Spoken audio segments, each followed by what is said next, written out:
Today, I want all of you to go back to your past and think about that crazy dream when you wanted to make an impact on the world. I want you to think about that inner desire to make a difference around you.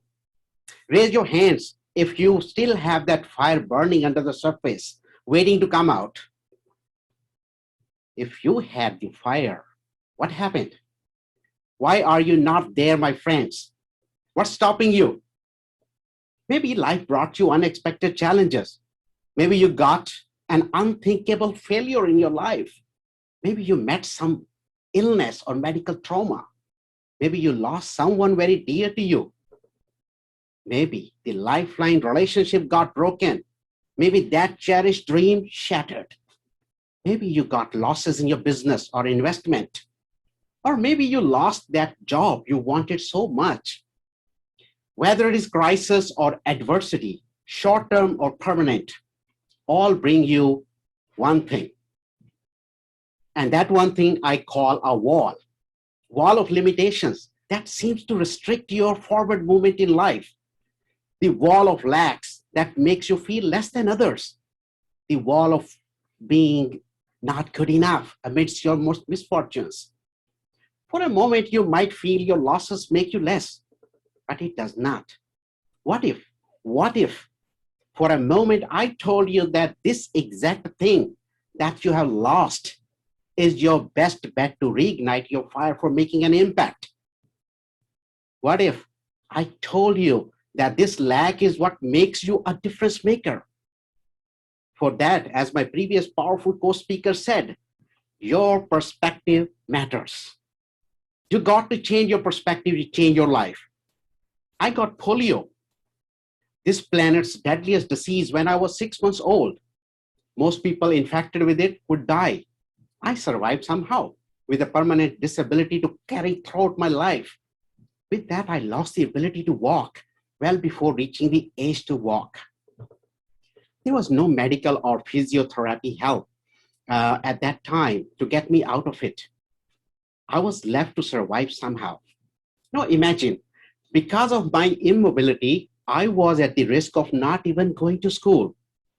In India's remote, uneducated area some 40 years ago, there was no future for a kid like me.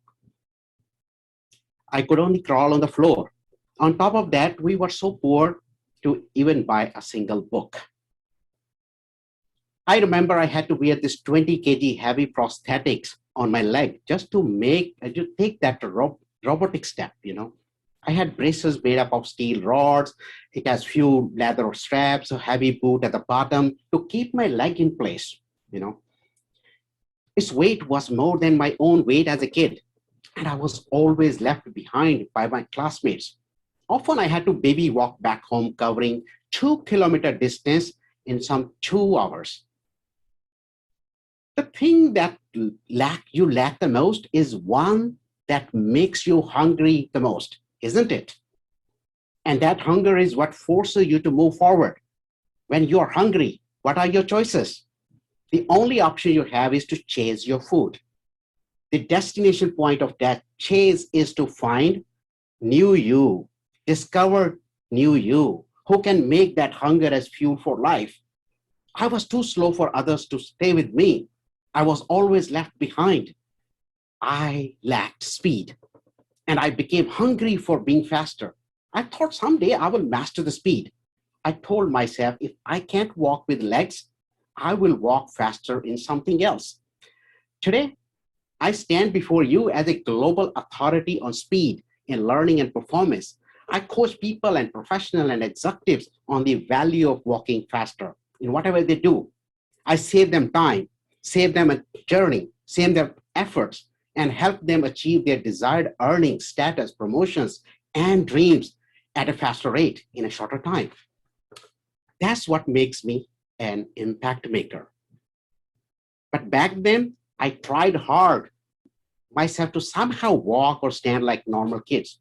I couldn't accept what I had been put into. So I rebelled. I wanted to change the world around me. Why? Because we are humans, Darwin's survival of the fittest fighters, isn't it?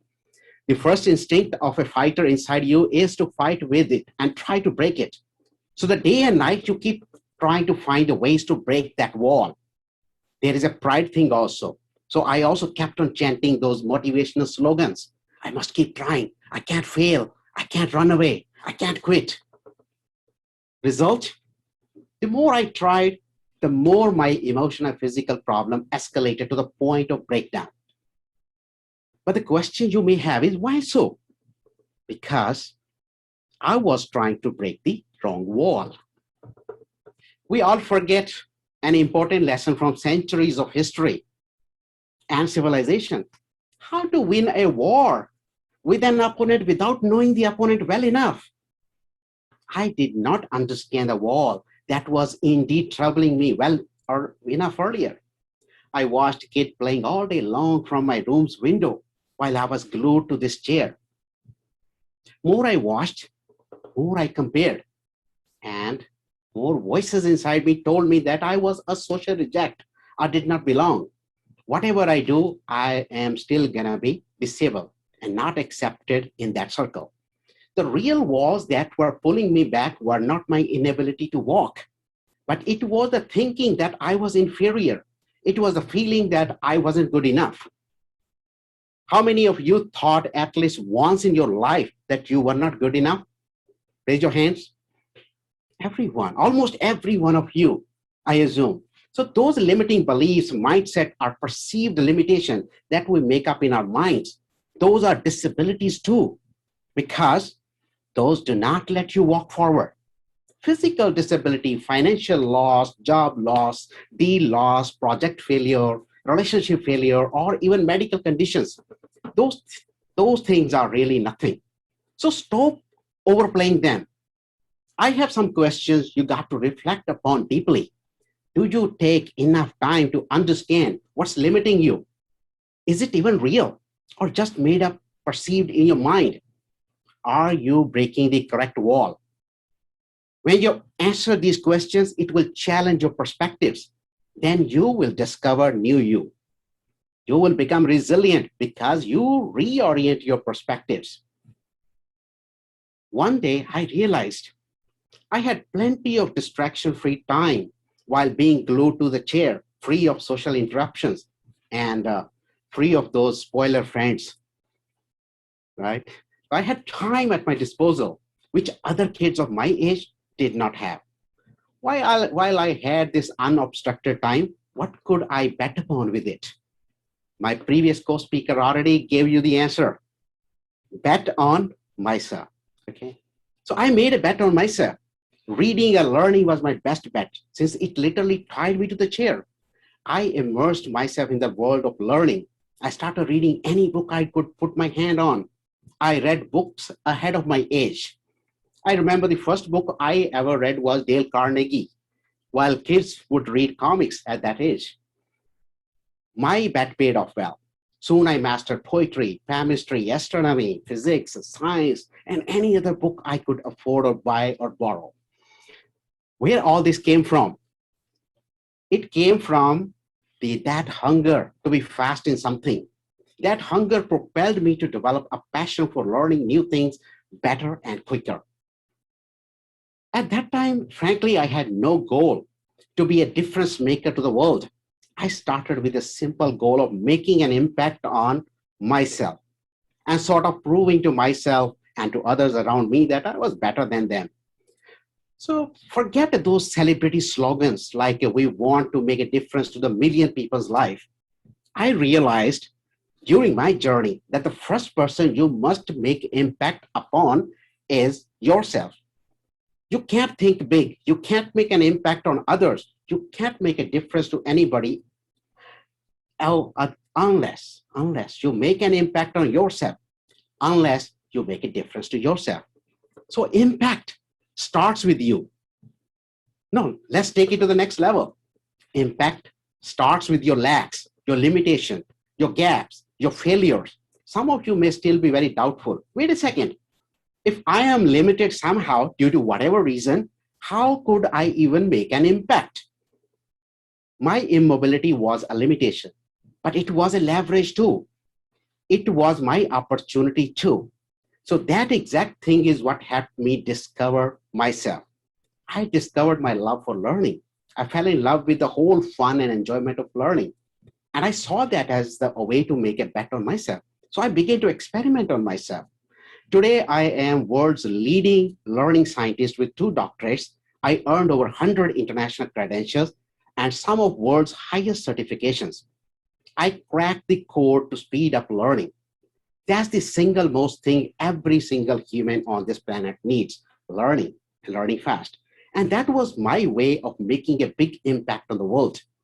But back then in my childhood, I also had these healthy hands. So I engaged in all sort of arts, painting, other creative things, while other kids were busy playing cricket. So don't compare yourself with others. If you do, then figure out what's the thing that you can bet upon to stay ahead, to achieve the excellence you deserve. When I was a kid, I had the luxury to daydream and imagine vividly. How many kids get to daydream without getting scolded by their parents? I bet not many, right? But for me, it was a leverage. That's where the writer inside me awakened. I wrote dramas, stories, poetries, and many things while other kids were struggling to write essays. Today, I am the author of 20 books. How ironic is that I didn't even have enough money in my childhood to buy a single book, but now I have written 20. Most of the books I write are about how to seek higher level excellence in life. When I saw my crisis, my disability, my setbacks, my limitations, I did not see walls. I saw windows. I began to see so many windows of opportunities, leverages, advantages. I leveraged everything my limitation offered me. So a simple thought changed the course of my life. If I can't walk or play, what else could I do? That question of perspective opened up my world of leverages most people would ignore. So perspective matters. Moving the focus from limitation to leverages, that simple shift in the thought process can save us from a war with the walls. So despite my disability, I became an engineer at the age of 21, even though I was ruled out that I can't. A year later, I became a scientist, a goal I had in mind since ninth grade. So if you see, my real wall of disability did not come my way. How many times those motivational gurus told you, break the boundaries, break the walls, break the boundaries? Many times you heard, right? I believe we don't even need to break the walls or boundaries when we truly start to looking at the things our adversity brings with us. When we shift the perspective, you would see that there are windows could be right through them.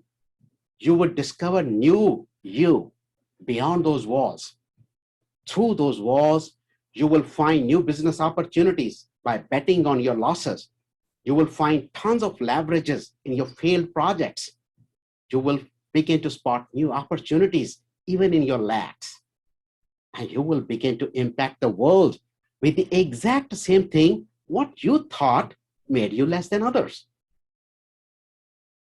Les Brown is a legend. He says, life has no limitations except the ones you make. If you really want to recover from your setbacks and want to make a more significant impact in the world, the big question for you to ponder is, are you ready to start impacting yourself?